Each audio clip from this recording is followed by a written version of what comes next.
story of the cricketer? How did that all start? Just I think like any young South African boy, probably from as far as I can remember back, I was about 8, 9 years old. My father used to take me on weekends to the Wanderers. I grew up in Johannesburg, and I was very, very fortunate. That was sort of in the early 70s, and that was Graham Pollock, Mike Proctor, Barry Richards, Eddie Barlow, all these guys in their prime. So I was very fortunate to grow up seeing these guys play at the Wanderers, and they were wonderful cricketers. So obviously, just watching them play, I just wanted to play cricket.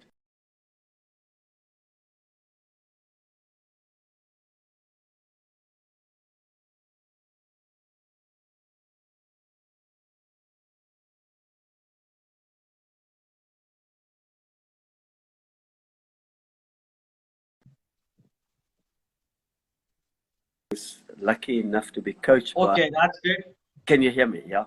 I was also then very fortunate.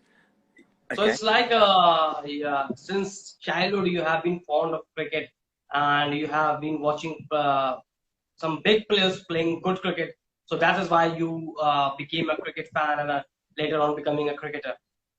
Yeah, I think what really helped me as well, I was very lucky as well that when I was about 10, 11 years old, a young Bob Woolmer, he was 22 years old at the time, he just broke into the Kent first 11, and he came out to coach in Johannesburg at my school. And I went to Afrikaans school, and it made a huge impression on me, this English professional cricketer with all the kit and the Kent sweater. And yeah. So it really, I think Bob was quite. Yes. Luck also plays its part in becoming your helping in becoming a cricketer. Yes, very much so. It started. I was 10 years old at the time, and when I met Bob for the first time, and it's actually funny. Later on, when I was about 23, I opened the batting with Bob for one season at Avondale Cricket Club in Cape Town. So it went the full circle, from him being my coach to opening the batting with him at club level. Okay, that is so great. So I'll just move forward to my next question now. You have played as a professional cricketer in South Africa and in UK, that is in Holland and Scotland. How was that all done? Yeah, it actually all started because of Eddie Barlow. I was a young student at Stellenbosch University, and Eddie Barlow was our coach. And in my second year, Eddie arranged for me to have a stunt during our university holidays. It was about 2 months, July, August, and he arranged for me to go and play for his old club in Derbyshire, Langley Mill. So I had a taste of English cricket, and I absolutely loved it. So as soon as I completed my studies, I got my degree in physical education. I managed to get a contract in Scotland at Pollock Cricket Club in Glasgow, and I then went to play cricket as a professional for the club in the Scottish leagues. And I must say it wasn't easy. It was very tough. I had a tough season. The conditions were just totally alien to me. Wet wickets, lots of rain.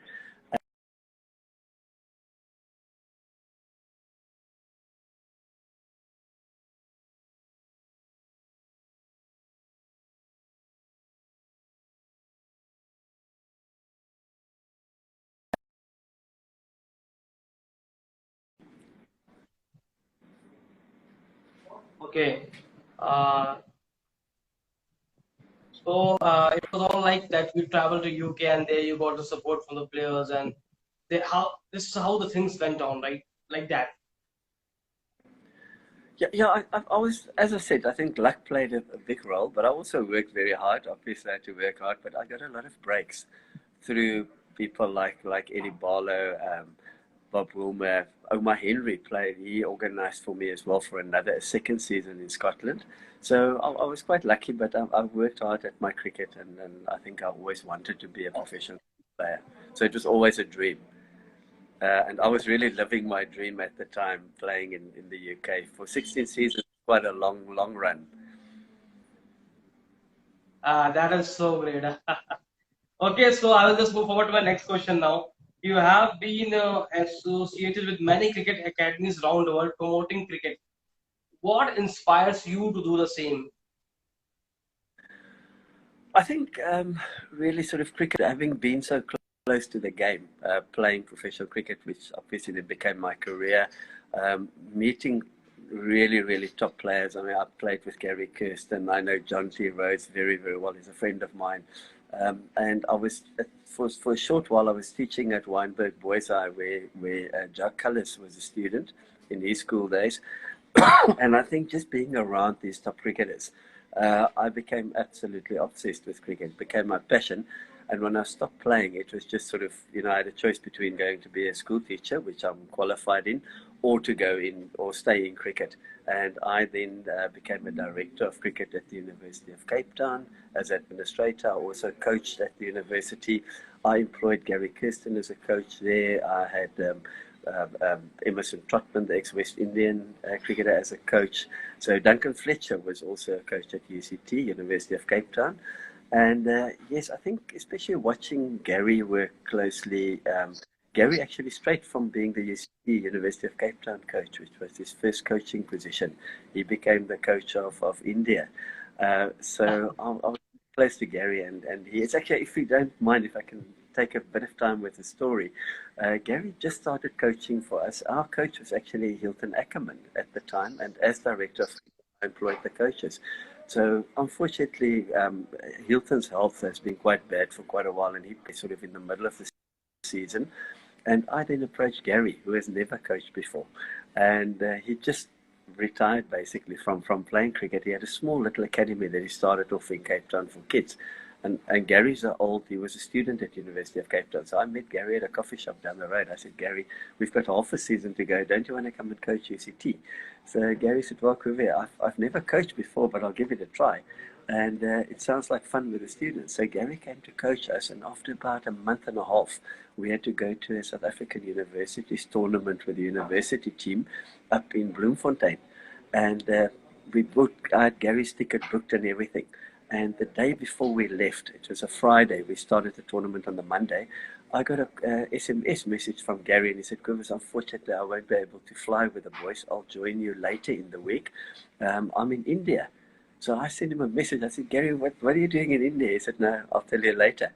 So I told the boys, sorry, Gary will only be joining us probably on the Wednesday.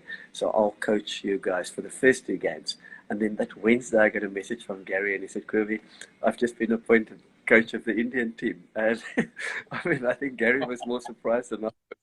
And that's how Gary's coaching career started at being coach of India. So I think these guys really inspired me, especially Gary. And then when I went to Dubai, I set up my own cricket academy there.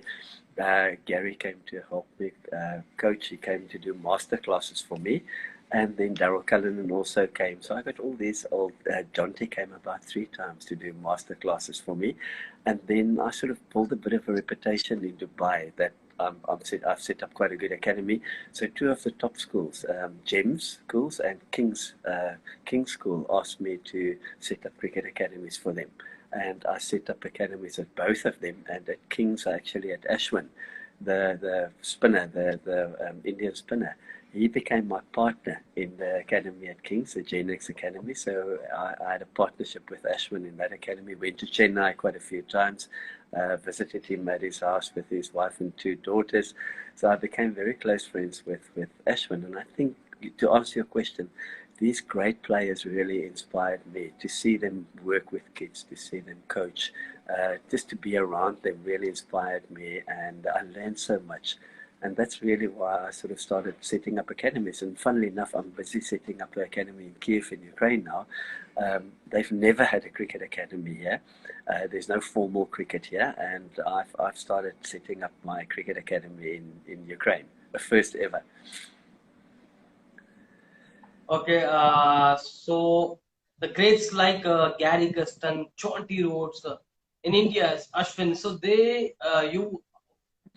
even India is very fortunate to had Gary Kirsten as a coach, and you are also very fortunate that you find such great parents who help you in excelling your dreams in exploring cricket all around the world. So this is the basic thing that you feel are the motivation for you, are the positive energy for you, and in developing the cricket academies around the world that you have worked with, and you are still working, you are going on a roll. Yeah, yes, as I said to you, I just felt at the moment it keeps me very close to the game. I was a CEO of Cricket Kenya. I was involved in administration quite a bit. I was director of cricket at UCT. I was development officer for Holland. But coaching is in my blood. I enjoy coaching much more than doing administration. I love to be hands-on in the nets with the kids. And as I said, having the support system of Daryl Cullen and John T. Gary, these guys around, it's so nice for me to be able to call on them, Ashwin, to call on them to come and do some coaching for me. And they're always ready to come and coach. Another little quick story you asked me about these guys. When I was CEO of Cricket Kenya, Kenya were preparing for a World Cup qualifying tournament. And I just started, I was there for about a month in Kenya. And I looked at the boys in the nets and their preparation, and they were just not ready for a World Cup qualifier. They were going to play in Dubai for 10 days or almost 2 weeks, I think. So I phoned Gary and I said, "Hey, Gary, I don't know the guys. They're not quite ready for this World Cup qualifying tournament. I'm afraid I can't see them qualifying." And Gary said, "Kobus," he was up in Cape Town, and he said, "Kobus, do you need some help?" I said, "Yeah, Gary, but I don't have a budget." Kenya at the time, all the money went into preparing the team. They went on a pre-season, pre-World Cup qualifying tournament tour to Pakistan and played 6 games there. So we just had no money left. And Gary said, "Kobus, don't worry. I'll fly economy class. I can only come for 2 days. I'll fly up on Friday. I'll spend Saturday and Sunday with your Kenyan team. And I'll fly economy class, Kenyan Airways economy. I'll stay in Nairobi Cricket Club. That's got some rooms and facilities in the club, in the actual club." And he said, "I'll stay at Nairobi Club. You don't have to book me in hotel." And Gary, that was about 6 months, I think, after he finished. He finished as India coach. He's just won a World Cup with India. He was the top coach in world cricket. And he offered to fly down Kenya economy. I mean, can you imagine Gary Kirsten sitting in Kenya Airways economy class, staying in actual clubhouse? And the first day he arrived, I took him to his room. I was quite embarrassed. I said, Gary, this is not quite your style." He said, "Kobus, don't worry, I'm here to help you." And he turned on the shower and there was no hot water in the room. So Gary had to take, for basically for 2 days, he had to take cold showers in the hotel. So yeah, I think I've been very lucky to have these guys around me and support me, and I learn so much. Their work ethic, I mean, Jonty never stops. Jonty goes 24 hours a day. I have to pull him off from coaching and say, "Jonty, the boys can't anymore. We have to go back to the hotel." And Gary's the same. Gary literally worked 12-hour days. He starts coaching in the mornings at 8 o'clock. He finishes at 8 at night. And then he'll always throw a few extra balls, talk to some players. So I've learned so much from these guys. And they really inspired me to try and do my bit for cricket. Yeah, for sure. If they're traveling by economic class, staying within a team camp, and you told that Gary used to stay with Team Kenya within that camp only. So this is how the love for cricket is. They're so humble for cricket that they are helping out of their boxes to their friend and to a cricketing nation. So this is how one becomes a legend. A person, if a person is playing good, then he is a good cricket. But he is developing cricket, he is doing something for cricket over and above as a responsibility. Then how he becomes a legend. And your stories really make me feel like why these guys are so legends. Yeah, I think also, if I would almost say one of the best examples would be Ashwin as well. When Ashwin came out when I went to India, I was in Chennai with him. The first thing he did, I arrived that morning from my flight. Ashwin took me straight from his house. I literally had a quick breakfast with his family, and then he said, "Come, you have to come and see my dad's academy." And he took me off to the ground where Genix Academy in Chennai is, and it belongs to his father, but Ashwin is always there whenever he's got some free time. And that was in between. They were busy with a test series. I can't remember. I think they were playing Sri Lanka. And Ashwin took the time out to go down to Genix, to his academy. And, in the middle of a test series, and he went there, and the boys just went crazy when they saw Ashwin. And he spent the whole morning till lunch. He was in the sun there, coaching, talking to the boys, showing them in the nets. And the same when he came to Dubai. Ashwin also, we picked him up at the hotel at about 7 in the morning, and he would coach right through. till 6, 7 in the evenings in Dubai. And you know, Dubai gets very hot. And Ashwin also, you can see these guys just got a passion for cricket. Ashwin, he doesn't talk about anything else. It's just cricket. I met him in the evenings for dinner after the coaching, and he would talk about the little boys that he was coaching that day. He was talking about Ammar, the little leg spinner in Dubai. He said, yeah, but Ammar's grip, he was going to work on his grip. And you can see it's not for the money. Ashwin and these top guys don't need the money to go and coach boys of 10, 12 years old. It's an absolute passion for these guys. And the one thing about them all, John T, Gary, Ashwin, that they are so humble. They're just normal guys. The way they work with kids, they're just fantastic human beings. Okay, so they were so humble. Listening to your stories, I can just experience how humble they have been to you and to the cricketing fraternity all over the world. All right, I will just move forward to my next question now. You were the CEO of Cricket Kenya a few years back. Okay, I just wanna know how was all that. I feel it is a bit controversial, but just people need to know how was your tenure as a CEO of Cricket Kenya. Yeah, I would probably say if I look back at my cricket career, I've been in cricket for over 30 years and probably closer to 40 as a player, administrator, coach. And if I look back, that was the biggest disappointment of my whole cricket career. You know, I was quite young when I up to be appointed a CEO of a cricket country. And at that time, I think it was about 2014, Kenya they were still, you know, some of the top players were still around. Steve Tikula was playing. They had a few really, really good players around. And it was sort of the last bit of that famous Kenyan side from 2003. They were all getting on a bit, but they were still fantastic cricketers. And I was so excited, you know, to be a CEO of Cricket Kenya. It was the biggest challenge of my life and such opportunity. And it turned out to be an incredible, big disappointment for me. I arrived there and I heard the previous CEOs, they went through 3 years. Not one of them lasted much more than 6 months. They had a lady called Barbara before me. She was more known in rugby circles. She was with Kenyan Rugby and she became cricket CEO. And then the guy that took over from her, I forgot his name now, but he lasted about 7 months, I think, and then I became CEO. And also the coaches. My second day in Kenya, I've literally just arrived, and my first evening I was invited by the coaches, the ex-Zimbabwean player, Robin Brown. He invited me to his apartment. He and his wife prepared a dinner for me. He said, welcome to Kenya, and we're going to work very well together.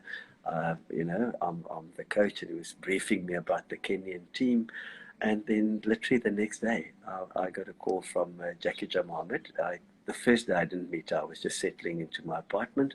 Some of the staff from Cricket Kenya office assisted me. And then my first meeting with Jackie Mohammed in our office, she was the chair lady and president of Kenya Cricket at the time. She asked me to come and see her in her office. She's a lawyer, so I went down to her office.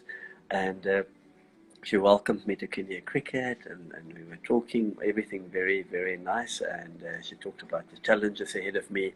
She said her passion is development. She really wants me to develop young cricketers and cricket in the villages, and that's what I do. I absolutely love cricket development, working with youngsters, setting up development programs. So I thought, fantastic, this is going to go well. And then the very next day, she asked me to come and see her again. And as I walked in, she said, listen, I've got a bit of an unpleasant task for you.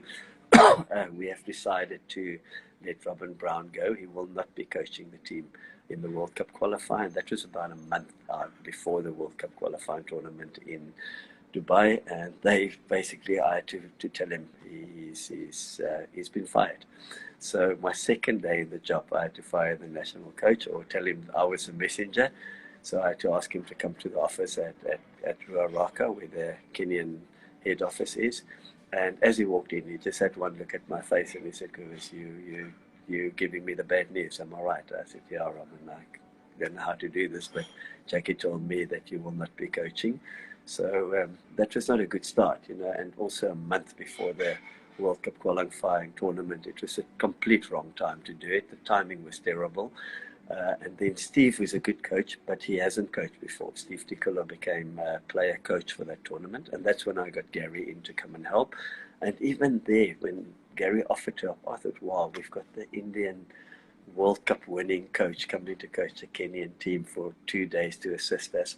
And I went to Jackie's office. I said, Jackie will not believe this. Gary Kirsten's coming to coach the boys for a weekend. And Jackie's face just sort of dropped. And she said, well, okay. But I've spoken to Mudassar Nassar, who at the time was the director or the head coach of the Cricket Academy of the ICC in Dubai, and he was her husband. And she said, well, I'm getting Mudassar Nassar to come and coach as well, to work with the boys, my husband. And Gary came for free. We didn't pay Gary anything, and we had to pay. We had almost no money, but somehow the board found money to pay Mudassar Nassar for his services for that time. So Mudassar got paid, and Gary Kirsten didn't get paid. So it was it was quite strange to me, and it was a bit not what I expected in Kenya. And then we didn't qualify for the World Cup. The guys didn't have a good tournament. Then we had about another month to prepare for the T20 World Cup tournament, which was in New Zealand. And the guys had a terrible tournament there. There were some incidents during the tournament as well. Some players nearly came to blows with the captain, and it just went from bad to worse there. And also with my development side, I had all these big dreams to develop cricket in the villages and that. And to give you an example, Mr. Shambatia from Dubai, he's got a charity organization called Cricket for Care. He came down to Kenya with his brother, and they donated 50 full sets of cricket sets with helmets, 2 bats in a bag, full sets, 50 sets of cricket kit. They donated to Cricket Kenya, and that was supposed to be distributed in the villages. I spent about 4 days with Mr. Bhatia and his brother, taking them to the villages. We went right out in the mornings. We would get in the work office car, and then we took them to the villages and showed them the cricket programs there, cricket in the villages. They donated these 50 sets of kit, and it was actually unbelievable. About when I left Kenya 7 months later, there were 48 sets of kit gathering dust. They were sitting, they haven't been touched since he delivered it in the office. We didn't distribute it at all. The 2 sets that went out got me into big trouble. Joseph Angara, who's now the coach in Botswana, was then one of the Kenyan development coaches for me. And he came to me on the Friday and said, Kobus, we've got a big tournament on the Saturday in one of the villages. Can I take 2 of the cricket sets and gave it to the winners of the tournament? It would be schools playing. I think they had about 9 schools participating. So it was a big all weekend event. And I said, of course, Joseph, take the 2 kits. I'm the CEO. And I said, take the 2 kits and hand it over to the winners of the tournament and the runners up. They each get a set. And the press was there. It was a big tournament.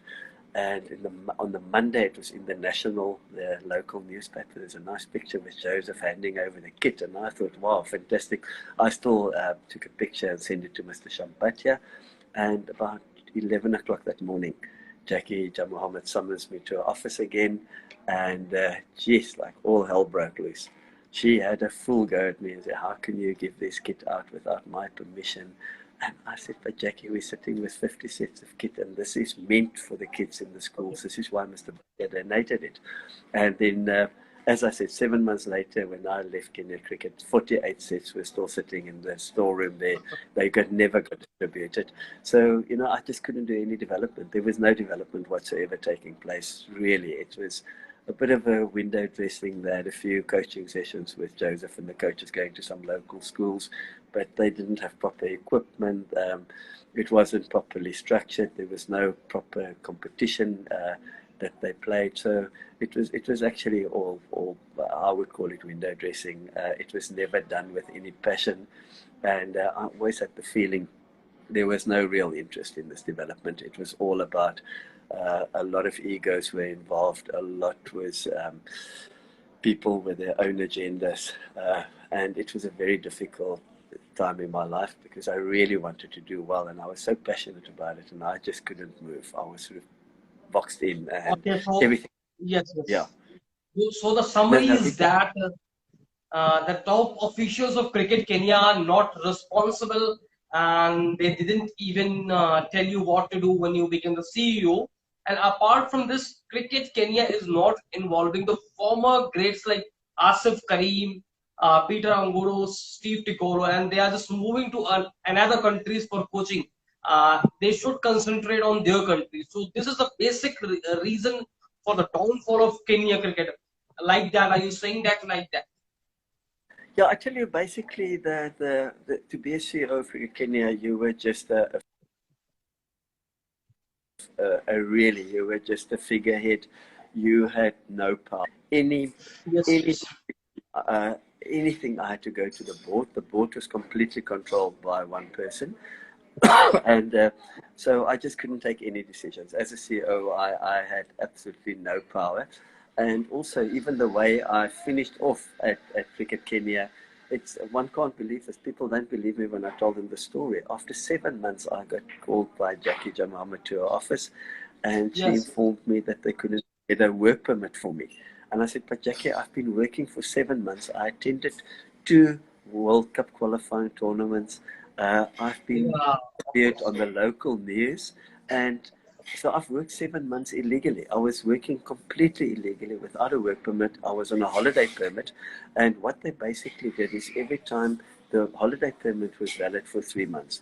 So twice when they would send me to these World Cup qualifying tournaments in Dubai, and then when I got back, I had to go through customs again, and I got another holiday visa, 3 months visa in stamp in my passport. So I worked for 7 months as CEO of Cricket Kenya, attending big tournaments in Dubai, ICC tournaments as the official CEO of Cricket Kenya. I did about 6 interviews on the local news channels for television. I was interviewed by the national newspaper numerous times, and I was never officially working in Kenya. I was an illegal worker. So, I mean, I said to Jackie, but Jackie, this is impossible. And then she took my passport out of her drawer and she gave it to me. So I think, I mean, I can't say it's that way, but it looks like they never really applied. That is completely unbelievable. Being in a position of CEO of cricket and the position like this, it shows that what is the real cricket Kenya? Why is it going on such a downfall? So these are the reasons, as you Yeah. told me, that the irresponsibility and all the bad things you told me. So this is a reason. That is why you can see cricket Kenya is really lacking, and we are not seeing Kenya since last 5 6 years in any cricket tournament, and these are the reasons. Okay, I will just move forward to my next question now. Okay, so If as you're from South Africa, so I'll just talk about yeah, South African cricket. sorry, At the if I moment, South Africa. Yes, I yes, can add please. one thing. You mentioned it, and I'll keep it very brief. But the real sad thing about Cricket Kenya is I have got people, as you mentioned, they have Aasif Kareem, who, I mean, the Of course, guy, respect to Aasif Kareem, sir. he captained them in 3 World Cups. I think he took that 3 for 8 against Australia. He's a highly Australia, mighty Australians. Yes, and they got Ponting out, and he's a highly respected businessman. I mean, he's a very, very successful businessman in Kenya. Everybody knows him. Even Tom Tequila, Steve Tikolo, these great players always address him as Mr. Kareem. He is so highly respected. He knows the game better than anyone else in Kenya, and he's completely been pushed out. He is not involved in any cricket capacity in Kenya. He's not on any board. He's not on any coaching staff. They don't use his expertise at all. Now, I mean, that is just, I mean, how can Kenya cricket move forward if you don't use people like him? And then you have your Joseph Angaros coach in Botswana. Steve Tickler played over 130 ODIs for them. Yeah, he was captain as well in 2003 World Cup. Yes, he's at Uganda. So they're just not using this absolute knowledge and expertise and experience. They're just not using it. And they've got people in board positions that's played no cricket, that's got absolutely no cricket background or experience. So it's really sad because there's so much potential in Kenya. There's good players, but it's being destroyed by egos Yeah, and you're by right. power struggles. Okay, sorry, you wanted to go to the next question. Yes, yes. So, like at the moment, South Africa is in a rebuilding phase.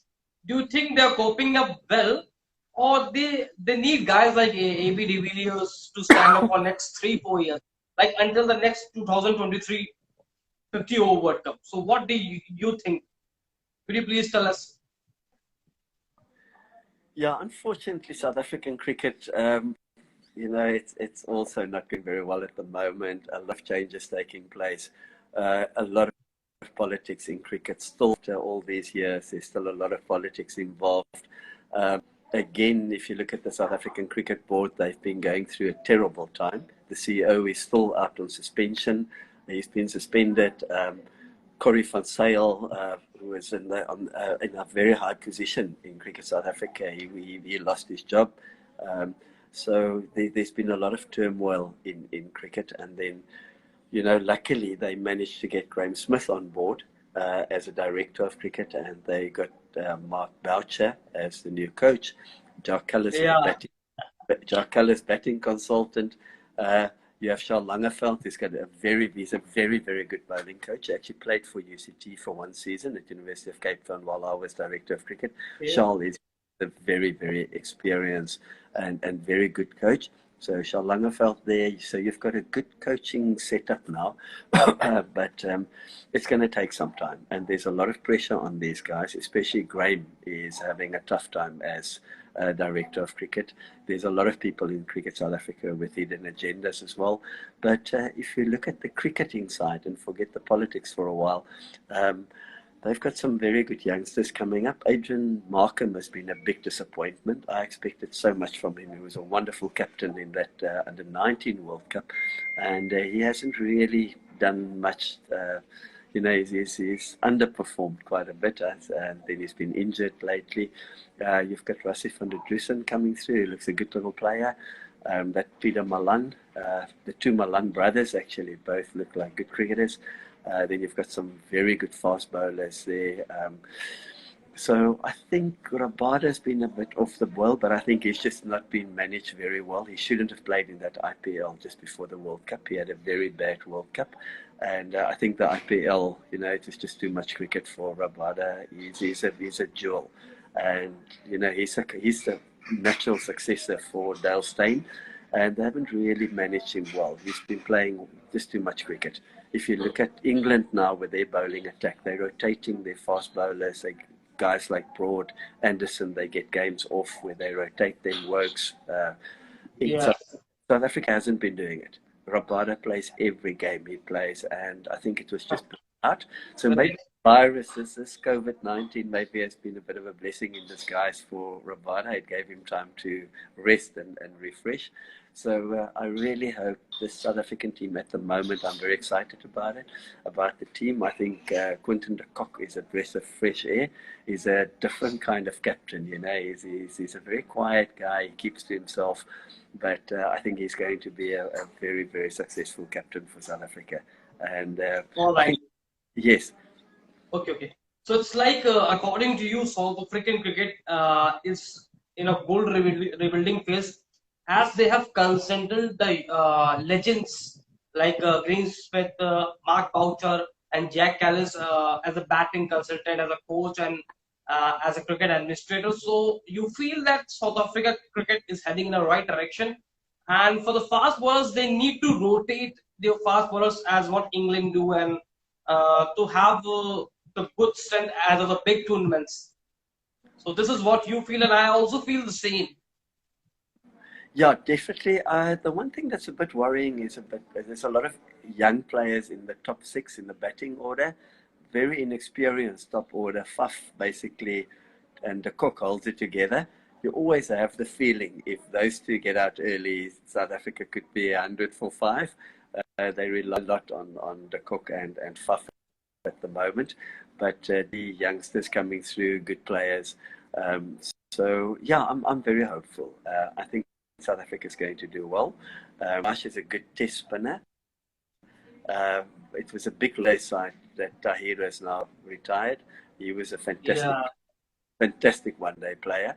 So they're going to have to find someone to replace him. But I think as far as fast bowlers are concerned, we're probably right up there with England with our fast bowling attack. I think the best fast bowling attack, or the most exciting one in world cricket at the moment, would probably be Pakistan. India's got a good bowling attack, but Pakistan at the moment's got those two youngsters, 16-year-old and a 20-year-old. They've got a very good bowling attack. But South Africa, with our fast bowlers, I think right up there with the best. But we need to manage them properly. Okay, I'll just move forward to my next question now. Whom do you think is a prime contender to win the 2021 T20 World Cup, as per your opinion? Sure. T20 is always a difficult one. Anything can happen on the day. The West Indies, I still believe, is a very, very good T20 side. They also in a rebuilding phase with their test side, but they are a very dangerous T20 team.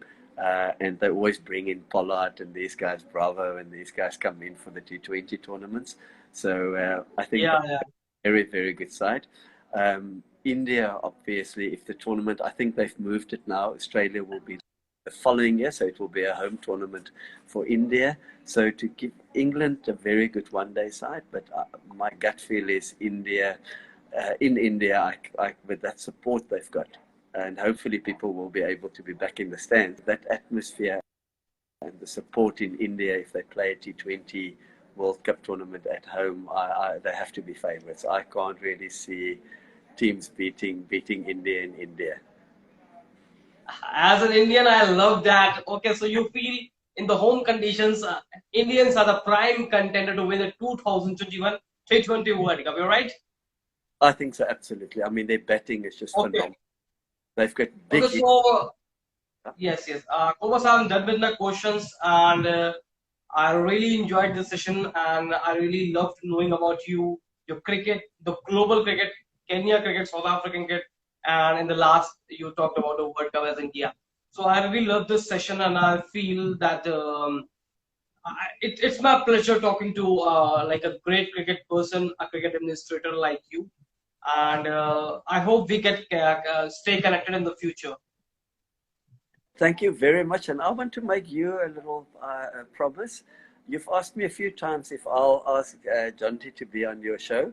I've put feelers out. It was quite a tough time. He's had his birthday recently. Actually, my birthday's on the 25th of July. I think Jonty was the very next day, on the 26th of July, a couple of days after me. He had his birthday, and I know he was with his family. Yes, but yes. Promise, I make you a promise on your show today. I will speak to Jonty this week and ask him if he would go live on your show. I promise you that. And let's hope, Leb Jonty will agree. So that's a promise. You can. Thank you very, very much on your show. Thank you so much. I always, I just want to thank you. If it happens or if it doesn't happen, if you're trying from your end, that is a great thing from my end, and I always respect and I always remember this favor from your end. All right, thank you for your time, and let's see how things goes on from here on. Well, this interview is recorded now, so I'll just share the file and you can just share it to a person who have missed the live. Okay. Thank you very much. It's so nice to speak to you guys in India. I've got a soft spot for India. I'm also a yoga person, so it's lovely for me to speak to people in India. I love your yoga and I love your curries. I cook a mean curry here in Kiev myself. So thank you so much for having me, and to all the Indian people that listen, have a lovely day in India and have a curry on me, please. A nice butter curry, chicken curry would be nice. Thanks, guys. Have a good day. Bye. Thank you. Thank you so much. Okay, and thank you so much for complimenting my country. Okay, bye. Absolute pleasure. Thank you. Bye-bye. Goodbye.